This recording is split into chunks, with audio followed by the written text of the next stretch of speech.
Hello guys, welcome back. Again, this is Herminio. Today I'll be discussing cooperative principle. These are the principles from the Rochdale societies in England way back in the early 1900s.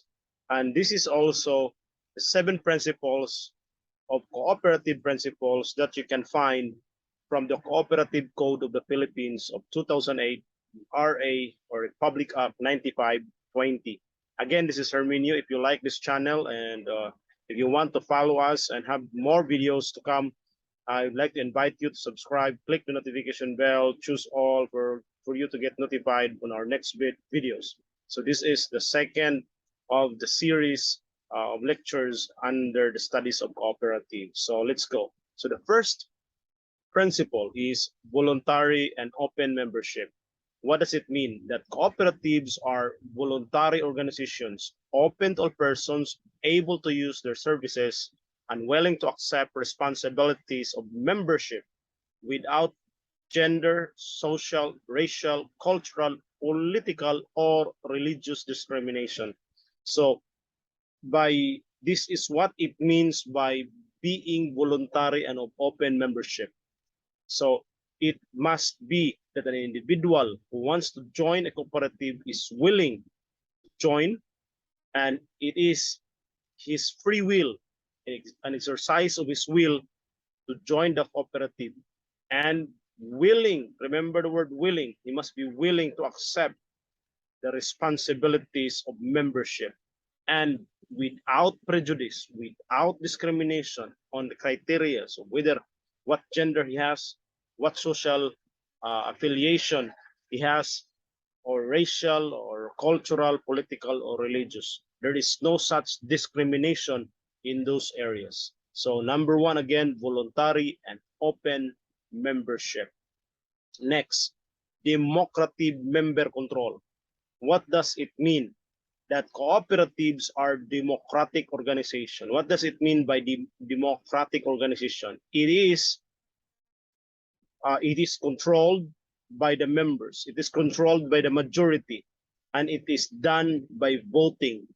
The majority who wins controls the cooperative. So that the democratic organizations are those that are controlled by their members who actively participate in setting their policies and making decisions.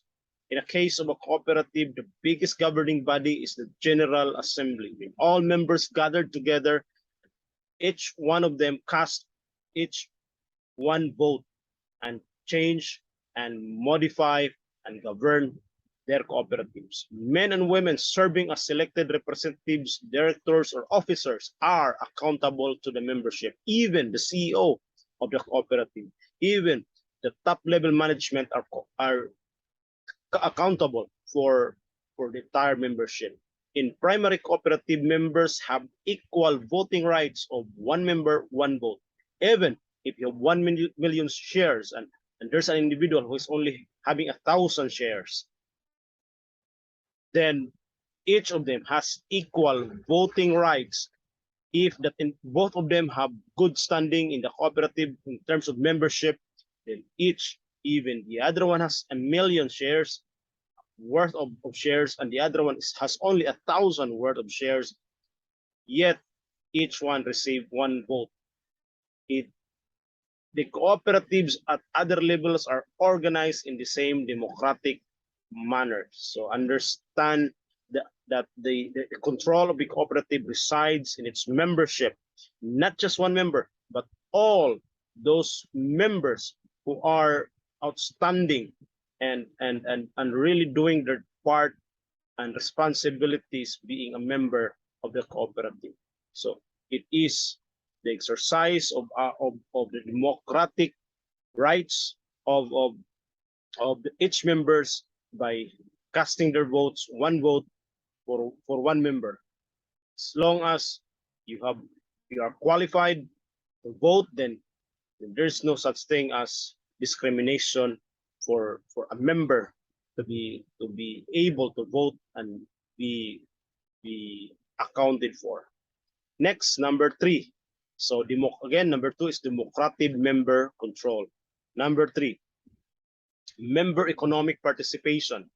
Member contribute equitably to a democratic control the capital of their cooperatives. What does it mean by equitably? Those that he can only afford. At least part of that cooperative is the common property of the cooperative. You see, if you are rich, then you can give a little bigger. You can contribute a little bigger.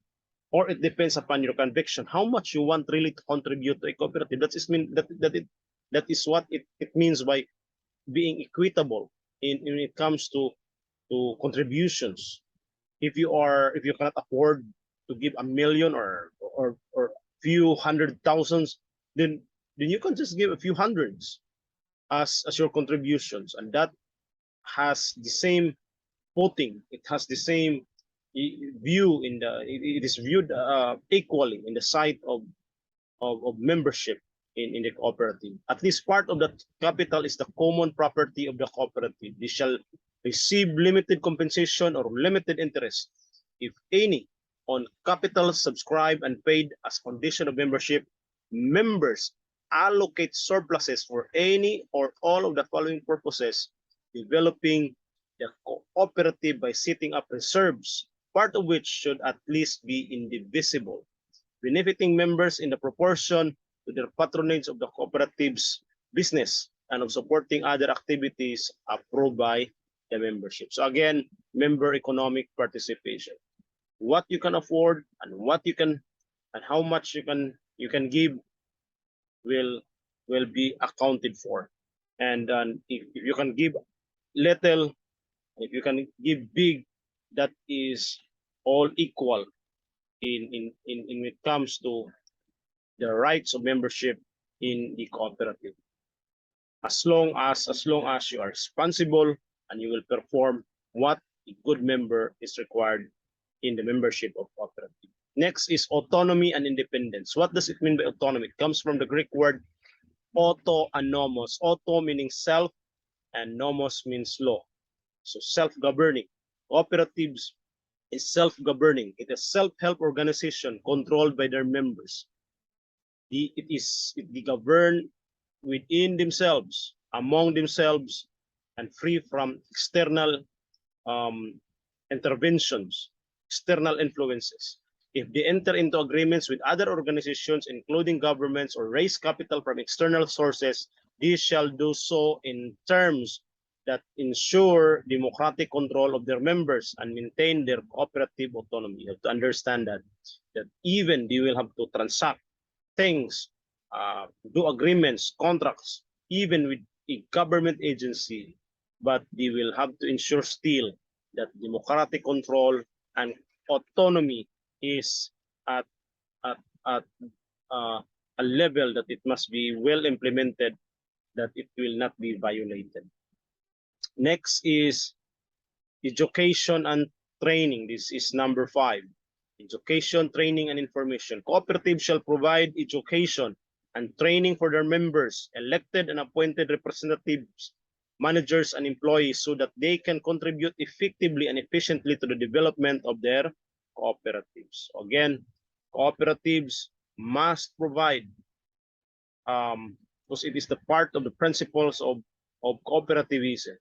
For members to grow, they will have to facilitate, to provide education and training for members, either elected, appointed employees of the cooperative, and this is the way that contributes effectively and efficiently to the development of the cooperatives. Education really is a must. It's the fundamental aspect of development among cooperatives.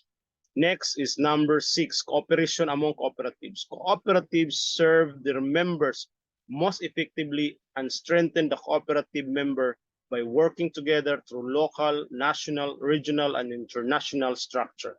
Again, that is why we have international associations or federations of cooperatives, national federations of cooperatives.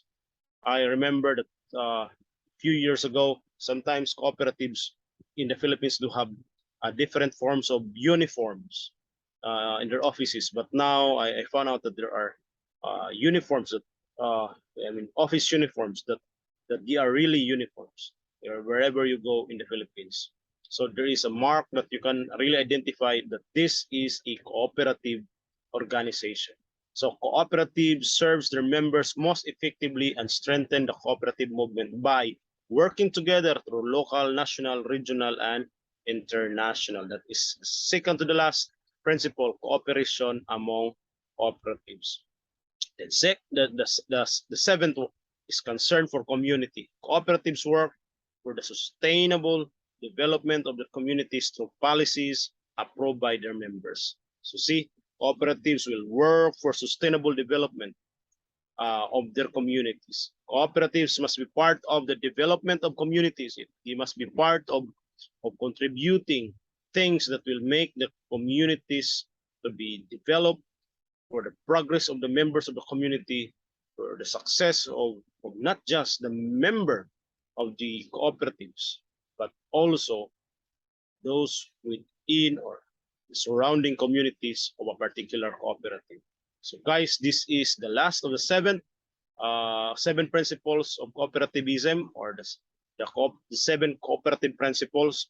Now, if you are new to this channel, I would like to invite you to subscribe, hit the notification bell, and choose all. And the description, look for the description link below, and you will find the slides, the link for the slides if you want to use these slides. Thank you. This is Herminio, and I would like to give you a word, and may the force be with you, and have a good day, and stay cooperating. Thank you, and bye-bye.